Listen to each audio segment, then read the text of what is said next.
엄마, 왜 우리 집에만 오세요? 며느리가 시어머니를 요양원에 버린 충격적 이유. 여러분, 안녕하세요. 꽉 찬 시니어 정보입니다. 오늘 제가 들려드릴 이야기는요, 제가 직접 목격한 실화인데요. 너무 충격적이어서 며칠 동안 잠을 못 잤습니다. 경기도 분당에 사시는 박순자 할머니, 올해 72세이신데요. 작년까지만 해도 아들 내외 손주들과 함께 행복하게 사셨고요. 그런데 지금은 어떻게 됐냐면요. 요양원에 계세요. 그것도 아들이 직접 모셔다 드린 게 아니라요. 며느리가 몰래 입소시켰다는 거예요. 더 충격적인 건요. 박 할머니가 치매 초기 진단을 받으신 게 6개월 전인데요. 그 사실을 며느리가 숨기고 있었다는 겁니다. 왜 그랬을까요? 오늘 이 이야기를 끝까지 들으시면요. 여러분도 우리 부모님, 우리 자신의 건강을 어떻게 지켜야 하는지 확실히 아실 수 있을 거예요. 자, 그럼 6개월 전으로 돌아가 보겠습니다. 박 할머니는요, 평생 남편 뒷바라지 하시고 아들 하나 키우시느라 고생만 하셨어요. 남편이 일찍 돌아가시고 나서는요, 혼자서 아들 대학 보내시고 결혼까지 시켜드렸는데요. 아들이 결혼하고 나서는 작은 빌라에서 혼자 사셨고요. 그런데 3년 전에요. 아들 내외가 분당에 34평 새 아파트를 장만했는데요. 며느리가 먼저 제안을 했대요. 어머니, 이제 혼자 사시지 마시고 저희랑 같이 사세요. 박 할머니 말씀이요. 그때가 인생에서 제일 행복했대요. 며느리는 친딸같이 잘해줬고요. 손주들은 할머니 하면서 따랐고요. 할머니는 매일 아침 일찍 일어나서 밥하시고 손주들 학교 보내시고 집안일 도와드리고요. 며느리가 직장 다니니까요. 집안일은 거의 할머니가 다 하셨어요. 빨래, 청소, 장보기까지요. 우리 어머니 계셔서 너무 좋아요. 친정엄마보다 더 편해요. 며느리가 친구들한테 자랑까지 했대요. 그런데요. 작년 여름부터 이상한 일들이 생기기 시작했습니다. 작년 8월쯤이었대요. 박 할머니가 저녁 준비를 하시는데요. 냉장고 앞에서 한참을 서 계시더래요. 며느리가 물어봤죠. 어머니, 왜 그러세요? 아, 내가 뭘 꺼내려고 했더라. 처음에는 그러려니 했대요. 누구나 깜빡할 수 있으니까요.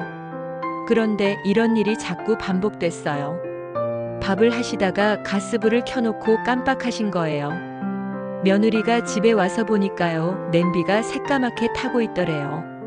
어머니, 이게 무슨 일이에요? 어머, 미안해. 내가 깜빡했네. 할머니도 놀라셨는데요. 며느리는 더 놀랐죠. 그 다음 주에는요. 장을 보러 가셨다가 집을 못 찾으신 거예요. 30년을 사신 동네인데요. 길을 잃으셨어요. 경비 아저씨가 할머니를 데려다 드렸는데요. 며느리가 그때부터 표정이 달라지기 시작했습니다. 어머니, 요즘 건강이 안 좋으신가 봐요. 병원 한번 가보시는 게 어때요? 겉으로는 걱정하는 척 했는데요. 목소리에 짜증이 섞여 있었대요. 할머니는 괜찮다고 나이 들면 다 그렇다고 하셨는데요. 며느리는 그날 밤 남편한테 말했어요. 여보, 어머니 뭔가 이상해. 치매 아닐까? 아들은 믿을 수 없다는 듯이 말했죠. 무슨 소리야? 우리 엄마가 치매라니. 그냥 좀 피곤하신 거겠지. 그 다음 달부터는요, 상황이 더 심각해졌어요. 박 할머니가 손주들 이름을 헷갈리기 시작한 거예요. 민준아, 학교 잘 다녀와. 할머니, 저 민서예요. 오빠가 민준이에요. 할머니가 머쓱하게 웃으시면서요. 아이고, 할머니가 또 헷갈렸네. 하셨는데요. 손주들은 이해했지만요. 며느리 표정은 딱딱하게 굳어 있었어요. 더 큰 문제는요. 밤에 자꾸 깨시는 거였어요. 새벽 2시, 3시에 일어나셔서요. 거실을 왔다 갔다 하시는 거예요. 불도 다 켜시고요. 어머니, 왜 안 주무세요? 내일 출근해야 하는데. 며느리가 피곤한 목소리로 말했는데요. 할머니는 미안해하시면서도 잠이 안 온다고 하셨어요. 며느리는 점점 예민해졌고요. 할머니한테 짜증을 내기 시작했습니다. 어머니, 이거 어제도 말씀드렸잖아요. 어머니, 제발 좀 가만히 계세요. 아들이 중간에서 말렸지만요. 며느리의 불만은 쌓여갔어요. 그러던 어느 날이었습니다. 며느리가 몰래 할머니를 병원에 모시고 갔어요. 아들한테도 말 안 하고요. 신경과 전문의가 여러 검사를 한 후에요. 조심스럽게 말했습니다. 경도인지 장애로 보입니다. 치매 초기 단계라고 볼 수 있어요. 며느리는 그 자리에서 얼어붙었어요. 의사가 계속 설명했죠. 지금부터 관리를 잘하시면요. 진행 속도를 늦출 수 있습니다. 약물 치료와 함께 인지 훈련, 규칙적인 생활, 사회적 활동이 중요합니다. 하지만 며느리는요, 그 말을 제대로 듣지 않았어요. 머릿속에는 한 가지 생각만 맴돌았습니다. 앞으로 더 심해지겠구나. 우리 집에서 계속 이러시면 어떡하지? 며느리는 그날 밤 남편한테 사실을 말하지 않았어요. 대신 인터넷을 뒤지기 시작했죠. 치매 초기, 치매 진행 속도, 치매 환자 돌보기. 검색하면 할수록요, 머리가 복잡해졌어요. 이제 시작인데 벌써 이런데 앞으로는 얼마나 힘들어질까. 며느리는 회사 동료한테 슬쩍 물어봤어요. 언니, 혹시 시어머니가 치매 걸리면 어떻게 해요? 동료가 한숨을 쉬면서 말했죠. 우리 친정엄마가 그러셨는데 진짜 지옥이야. 24시간 돌봐야 하고 밤에도 못 자고. 결국 우리는 요양원 보냈어. 그 말이 며느리 머릿속에 박혔습니다. 그때부터요, 며느리가 할머니를 대하는 태도가 확 달라졌어요. 아침에 밥상을 차려드리면서요, 어머니, 이제 저 출근해야 하니까 설거지는 어머니가 하세요. 차갑게 말했고요.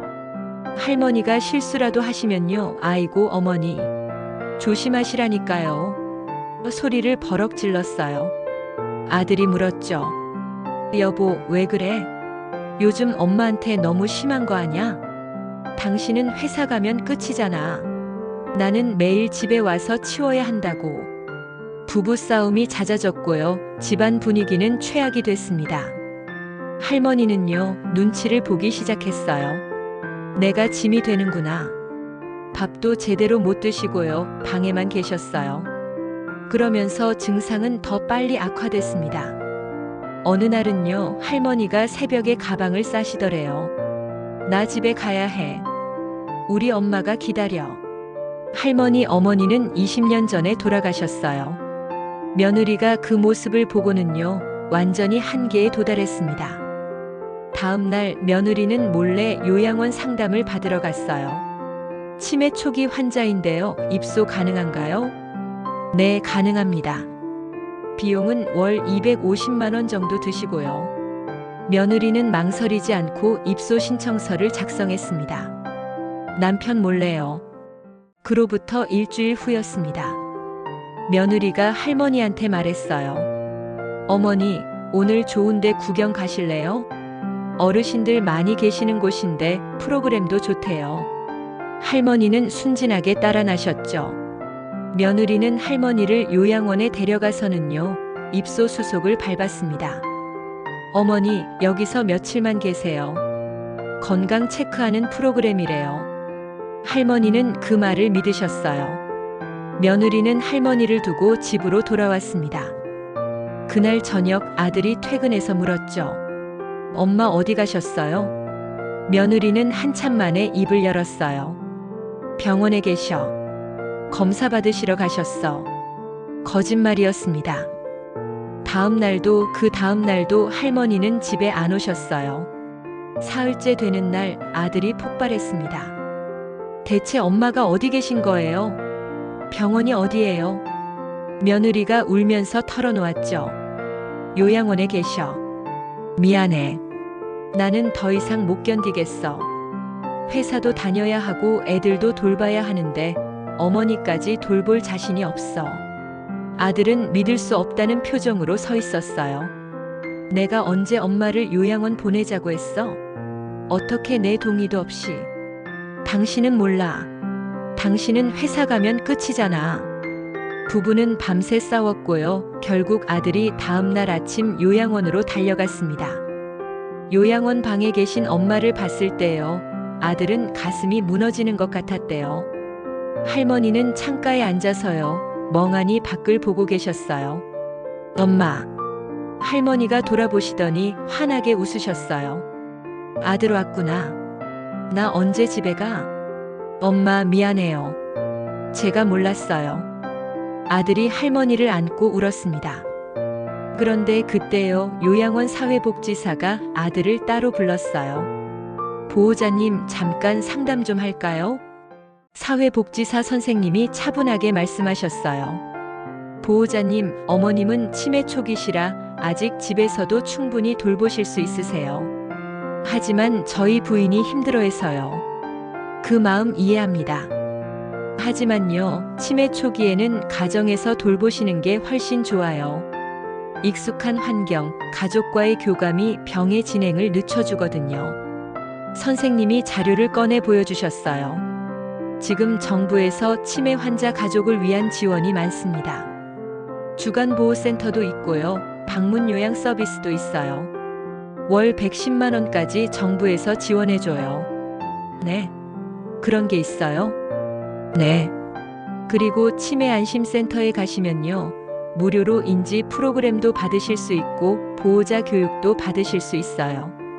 아들은 그제야 알았습니다. 자기가 너무 무지했다는 걸요. 아내도 몰랐고요. 자기도 몰라서 엄마를 요양원에 보낸 거였어요. 보호자님, 치매는 무서운 병이 아니에요. 관리하는 병이에요. 특히 초기에는 약물 치료와 활동으로 10년 이상 일상생활 하실 수 있어요. 선생님의 말에 아들은 결심했습니다. 엄마를 집으로 모셔가자. 제대로 돌보자. 집으로 돌아와서요. 아들은 아내와 진지하게 대화했어요. 여보, 미안해. 내가 너한테만 떠넘긴 것 같아. 이제부터 내가 적극적으로 도울게. 어떻게? 주간보호센터라는 게 있대. 아침에 모셔다 드리면 저녁에 데려올 수 있대. 그 사이에 프로그램도 하시고 점심도 드시고. 당신도 일하러 가면 되잖아. 며느리 눈에 눈물이 고였어요. 미안해요. 제가 너무 이기적이었어요. 아니야. 나도 미안해. 이제부터 같이 하자. 다음 날 부부는 함께 치매 안심센터에 갔습니다. 상담사 선생님이 자세히 설명해 주셨어요. 어르신 상태로는요. 주 3회 주간보호센터 이용하시고요. 집에서는 이런 활동들 하시면 좋아요. 선생님이 리스트를 주셨습니다. 치매 진행을 늦추는 생활 습관. 매일 30분 이상 산책하기. 손주들과 함께 퍼즐, 보드게임 하기. 좋아하시던 취미 활동 계속하기. 규칙적인 식사와 수면. 새로운 것 배우기, 악기, 그림 등. 그리고요, 가장 중요한 건 가족의 사랑이에요. 어르신이 사랑받고 있다고 느끼셔야 우울증도 예방되고 인지 기능도 유지돼요. 아들과 며느리는 고개를 끄덕였습니다. 그로부터 6개월이 지났습니다. 박 할머니는 지금 어떻게 지내고 계실까요? 주 3회 주간보호센터에 다니시면서요. 또래 어르신들과 프로그램 하시고요. 집에서는 손주들이랑 매일 30분씩 산책하시고요. 저녁에는 며느리랑 같이 설거지도 하세요. 며느리가 말했어요. 어머니, 제가 몰라서 그랬어요. 이제는 어머니랑 오래오래 함께 살고 싶어요. 할머니가 며느리 손을 꼭 잡으셨대요. 고마워, 우리 며느리. 너 때문에 내가 사는 거야. 물론 쉽지만은 않아요. 여전히 할머니가 같은 질문을 반복하실 때도 있고요. 밤에 깨실 때도 있어요. 하지만 이제는 가족 모두가 알고 있어요. 이게 병이라는 걸요. 할머니 탓이 아니라는 걸요. 아들은 회사에서 재택근무를 주 2회로 늘렸고요. 그날은 엄마와 함께 산책도 하고 이야기도 나눕니다. 손주들도 할머니와 함께하는 시간을 소중하게 생각해요. 할머니, 오늘 학교에서 이런 일 있었어요. 그래? 우리 민준이 할머니한테 말해봐. 비록 5분 뒤에는 잊어버리실 수도 있지만요. 그 순간만큼은 할머니도 손주도 행복합니다. 며느리는 요즘 치매 가족 모임에도 나가요. 거기서 비슷한 처지의 사람들을 만나면서요. 많은 위로를 받는데요. 나만 힘든 게 아니구나. 다들 이렇게 살아가는구나. 의사 선생님 말씀으로는요. 할머니 상태가 6개월 전과 비교해서 더 나빠지지 않았대요. 오히려 우울증이 좋아지셔서 표정이 밝아지셨다고요. 가족의 사랑이 최고의 치료제입니다. 여러분, 이 이야기가 남의 일 같으신가요? 아닙니다. 대한민국 65세 이상 어르신 10명 중 1명이 치매 환자예요. 여러분의 부모님, 여러분 자신도 언젠가 겪을 수 있는 일입니다. 그래서 오늘 제가 꼭 알려드리고 싶은 정보를 정리해 드릴게요. 꼭 기억하세요. 치매 초기 신호 10가지. 1. 같은 질문을 반복하십니다. 2. 최근 일을 자주 잊으십니다. 3. 익숙한 장소에서 길을 잃으십니다. 4. 물건 이름이 자꾸 생각 안 나십니다. 5. 약속을 자주 잊으십니다. 6. 돈 계산이 어려워지십니다. 7. 성격이 갑자기 변하십니다. 8. 의심이 많아지십니다. 9. 말수가 줄어들고 표현이 서툴러집니다. 10. 취미 활동에 흥미를 잃으십니다. 이 중 3가지 이상 해당되시면 바로 치매 안심센터나 신경과 방문하세요. 상담 문의 치매 상담 콜센터 1899에 9988 24시간 중앙치매센터 026-2238에 9000 각 지역 보건소 치매 안심센터. 여러분, 마지막으로 꼭 말씀드리고 싶은 게 있어요. 치매는 부끄러운 병이 아닙니다. 가족이 함께 이겨내야 하는 병입니다. 혼자 끙끙 앓지 마시고요. 도움을 요청하세요. 정부에서 지원하는 제도도 많고요. 같은 처지의 가족들도 많습니다. 그리고 가장 중요한 건요. 사랑입니다. 엄마 사랑해요. 어머니 고마워요. 이 한마디가 치매 환자분께는 최고의 약입니다. 오늘 집에 가시면요. 부모님께 꼭 안아드리고 사랑한다고 말씀해 드세요. 그 시간이 얼마나 소중한지 나중에 후회하지 마시고요. 지금 당장 실천하세요. 구독 살짝 부탁드립니다. 꽉 찬 시니어 정보였습니다.